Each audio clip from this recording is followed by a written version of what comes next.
a supply of fish. December 8th to 17th. When night came, we wrapped ourselves in our sails. For my own part, worn out with the fatigue of the long watch in the topmast, I slept for several hours. Monsieur Letourneur and Andre did the same, and Miss Herbey obtained sufficient rest to relieve the tired expression that her countenance had lately been wearing. The night passed quietly. As the raft was not very heavily laden, the waves did not break over it at all, and we were consequently able to keep ourselves perfectly dry.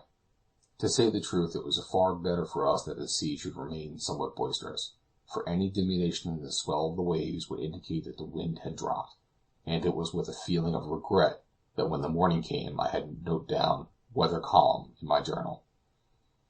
In these low latitudes the heat in the daytime is so intense, and the sun burns with such an incessant glare, that the entire atmosphere becomes pervaded with a glowing vapor. The wind, too, blows only in fitful gusts, and through long intervals of perfect calm the sails flap idly and uselessly against the mast.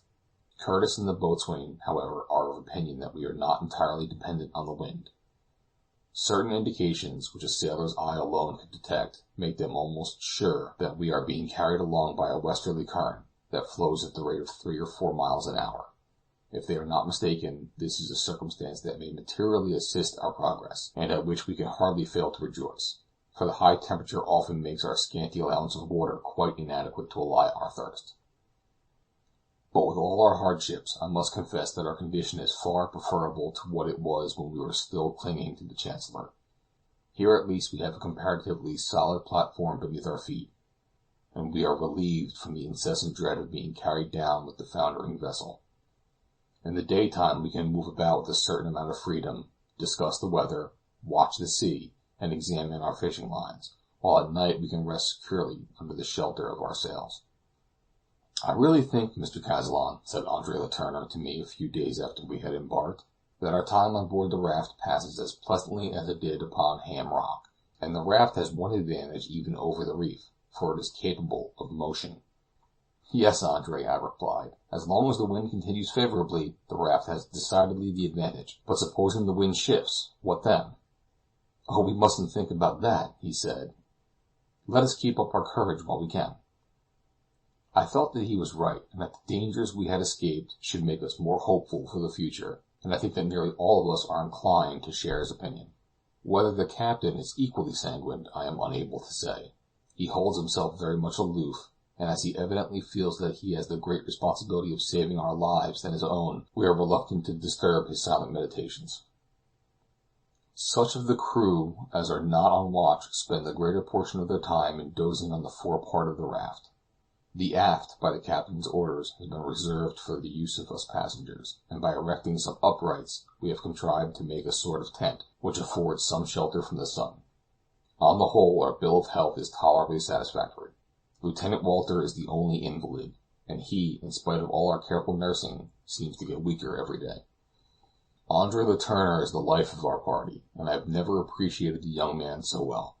His originality of perception makes his conversation both lively and interesting, and as he talks, his wan and suffering countenance lights up with an intelligent animation. His father seems to become more devoted to him than ever, and I have seen him sit for an hour at a time, with his hand resting on his son's, listening eagerly to every word. Miss Herbey occasionally joins in our conversation, but although we do all our best to make her forget that she has lost those who should have been her natural protectors, Monsieur Letourneur is the only one among us to whom she speaks without a certain reserve. To him, whose age gives him something of the authority of a father, she has told the history of her life, a life of patience and self-denial, such as not unfrequently falls to the lot of orphans. She has been, she said, 2 years with Mrs. Kear, and although now left alone in the world, homeless and without resources, hope for the future does not fail her. The young lady's modest deportment and energy of character command the respect of all on board, and I do not think that even the coarsest of the sailors has either by word or gesture acted toward her in a way that she could deem offensive. The 12th, 13th, and 14th of December passed away without any change in our condition. The wind continued to blow in irregular gusts, but always in the same direction, and the helm, or rather the paddle at the back of the raft, has never once required shifting, and the watch, who are posted on the fore, under orders to examine the sea with the most scrupulous attention, have had no change of any kind of report. At the end of the week we found ourselves growing accustomed to our limited diet, and as we had no manual exertions, and no wear and tear of our physical constitution, we managed very well. Our greatest deprivation was the short supply of water, for as I said before, the unmitigated heat made our thirst at times very painful.